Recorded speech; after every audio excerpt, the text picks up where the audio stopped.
Hello everyone, welcome back to my channel Explore with Aditi Vyas. In today's video, we are going to discuss about chapter number 10 of class 8, Reaching the Age of Adolescence. तो ये chapter भी आपका biology portion में आएगा, ठीक है। और अगर आप मेडिकल स्टूडेंट बनने वाले हैं इन फ्यूचर तो आपके लिए ये चैप्टर भी इम्पॉर्टेंट रहने वाला है, ठीक है। वीडियो को एंड तक ज़रूर देखिएगा और अपने फ्रेंड्स के साथ शेयर कीजिएगा। In the previous chapter you have learned how animal reproduce, ठीक है। अगर आपने वो प्रीवियस वीडियो नहीं देखी है then please check it out कि हमने चैप्टर 9 में किस तरह से रिप्रोडक्शन के बारे में पढ़ा हुआ था, ठीक है। तो प्रीवियस चैप्टर में हमने पढ़ा है कि एनिमल कैसे रिप्रोड्यूस करते हैं, ठीक है। अगर हम एनिमल्स की बात कर रहे हैं इनमें तो हम कहीं ना कहीं ह्यूमन बींग्स की भी बात कर रहे हैं, ओके। आपने ये नहीं सोचना कि हम एनिमल्स के बारे में बात करें, ह्यूमन बींग्स भी इसमें इंक्लूड है, ठीक है। और आज के इस चैप्टर में हम रीड करेंगे कि ह्यूमन बींग्स कैसे ग्रो करते हैं, ठीक है। ग्रोइंग का प्रोसेस उनका क्या रहता है, ठीक है।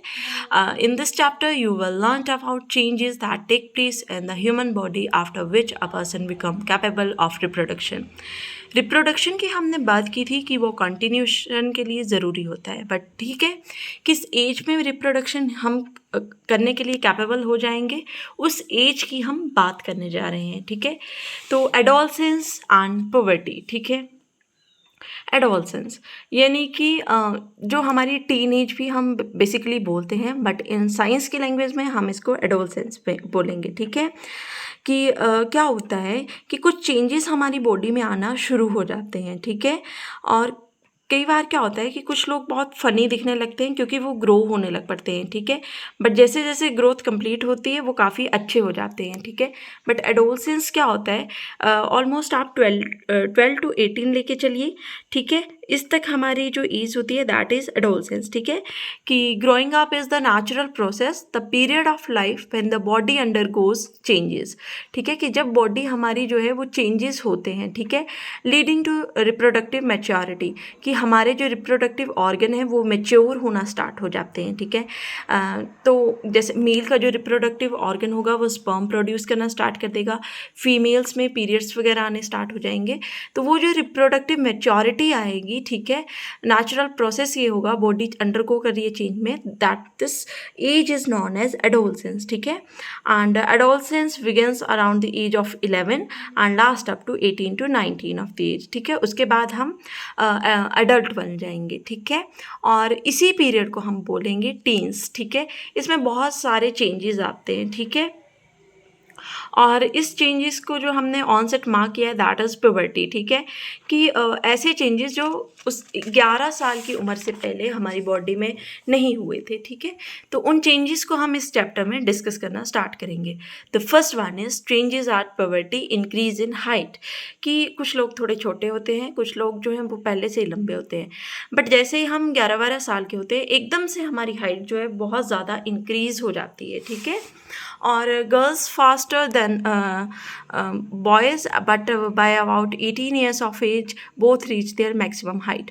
और ये चेंजेस जो होते हैं ना 18 to 19 ही रहते हैं मैक्सिमम, जो मतलब हाइट धीरे धीरे में भी आपकी ग्रो कर सकती है, इस ग्राफ में शो किया है। बट ये जो पीरियड होता है ना 11 to 18, इसमें मैक्सिमम आपकी चेंजेस कंप्लीट हो जाते हैं। जितनी हाइट बढ़नी हो उतनी बढ़ जाती है, या जितनी कम रह जाती है तो कम रह जाती है, ठीक है। Then change in the body shape, कि जैसे कुछ लड़के होते हैं उनका शोल्डर जो है वो ब्रॉड होने लग पड़ता है, ठीक है।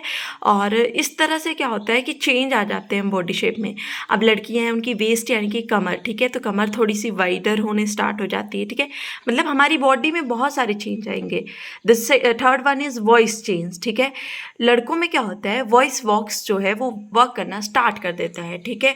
मतलब कि उनकी वॉइस जो है ना वो थोड़ी भारी हो जाती है, और उसको जो वॉइस बॉक्स होता है उसे हम बोलते हैं एडम्स एपल। यहाँ पे ये शो किया है, ठीक है। जैसे जैसे एक लड़का 11 से 12 तक होता है या उससे बढ़ता है तो एडम्स एपल जो है वो एक्टिवेट हो जाता है और लड़कों की वॉइस में चेंज हो जाता है, ठीक है। Development of sex organ, sex organ develop हो जाते हैं, यानी कि ओवरीज इनलार्ज हो जाएंगी एंड सेक्स ऑर्गन में टेस्टिस जो है वो कम्प्लीटली डेवलप हो जाएंगे, ठीक है। Reaching mental, intellectual and emotional maturity. अब अभी से पहले क्या होता है ना, ना टीन एज से पहले कि बच्चे को आप बुरा भी बोलो तब भी उन्हें ज़्यादा मेच्योरिटी नहीं होती, बट इस एज पे आके वो काफ़ी ज़्यादा मेच्योर हो जाते हैं हर एक चीज़ को समझने के लिए, ठीक है। उन्हें बुरा लगता है अगर उन्हें कुछ बोलते हैं तो मतलब इमोशनली भी वो मेच्योर होने स्टार्ट हो जाते हैं, ठीक है। सेकेंडरी सेक्सुअल कैरेक्टर, ठीक है, कि वो गैमेट प्रोड्यूस करने के लिए एबल हो जाते हैं। पहले तो हमने बोला टेस्टिस और ओवरीज जो है वो डेवलप हो गई, बट अब क्या है उनमें हॉर्मोन्स की डेवलपमेंट आ रही है, ठीक है। यानी कि जो चेंजेस होते हैं एडोलसेंस में उन्हें कौन कंट्रोल करता है, हमारे पास हॉर्मोन्स, ठीक है। अगर मेल हार्मोन की बात करें दैट इज टेस्ट्रियन, फीमेल हार्मोन की बात करें इट इज़ एस्ट्रोजन, ठीक है। तो ये हॉर्मोन्स होते हैं जो कंट्रोल करते हैं किसको, हमारे चेंजेस को, ठीक है। And the production of this hormone is under the control of another hormone secreted from the endocrine gland that is pituitary gland, ठीक है।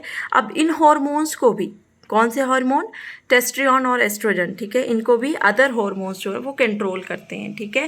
Now come to the role of hormone in initiating reproductive function, ठीक है, कि किस तरह से hormones जो हैं रिप्रोडक्टिव फंक्शन को इनिशिएट करते हैं, ठीक है। तो ये एक ऑनसेट होता है, हमने पहले ही बोला, और जिसको हम पुबर्टी बोलते हैं, ठीक है। तो यहाँ पर ये इस तरह का कुछ डायग्राम बताया है जिसमें हम बताएंगे किस तरह से चेंजेस आ रहे हैं।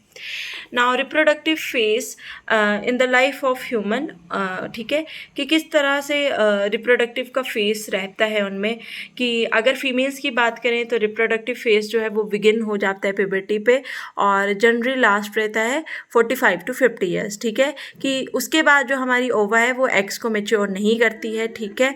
और किस तरह से हमारे जो मेंस्ट्रुअल साइकिल है वो कंटिन्यू रहती है। मेंस्ट्रुएशन के बारे में यहाँ पे बताया हुआ है कि जब आपका फर्स्ट मेंस्ट्रुअल फ्लो होता है उसको हम बोलते हैं मेनार्क, और जब आपकी वो 45 to 50 पे मेंस्ट्रुअल साइकिल स्टॉप हो जाती है दैट इज़ मेनोपॉज, ठीक है। तो ये बताया हुआ है किस तरह से मेंस्ट्रुअल साइकिल आती है, क्या प्रोसेस उसका रहता है। हमने रिप्रोडक्टिव के चैप्टर में पढ़ा हुआ है कि एक एग मैच्योर होगा और उसी एग के फ्लो को जब वो 28 to 30 डेज़ के इंटरवल के बाद बाहर आएगा, ठीक है, या फिर जो यूट्रस की वॉल्स होंगी, ब्लड वेसल्स, वो शेड ऑफ हो जाएंगी, दैट इज़ देयर मेंसुरेशन, ठीक है। Now come to the boy और गर्ल, हमें कैसे पता चलता है कोई लड़का है या लड़की है, ठीक है। तो इसमें क्या होता है, दो क्रोमोजोम्स होते हैं, ठीक है। XY मेल में होगा और XX जो है वो फीमेल में होगा, ठीक है। और जब फ्यूज़न होगी, अगर XX की फॉर्मेशन होती है दैट इज़ अ गर्ल, और दैट अगर XY होता है दैट इज़ अ बॉय, ठीक है। तो सेक्स डिटर्मिनेशन किस तरह से होती है, क्रोमोजोम्स के थ्रू, ठीक है। Now come to the hormones other than sex hormone. तो हार्मोन्स जो सेक्स हार्मोन के अलावा भी होते हैं that is the first one is thyroid gland, जिसको कि थायरोक्साइन जो है वो प्रोड्यूस करता है।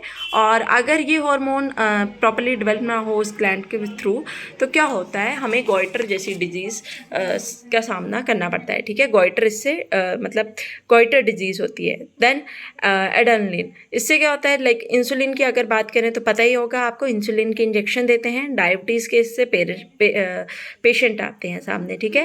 And pituitary also secrete growth hormone, pituitary जो है वो कंट्रोल करता है ना ग्रोथ हार्मोन्स को, ठीक है।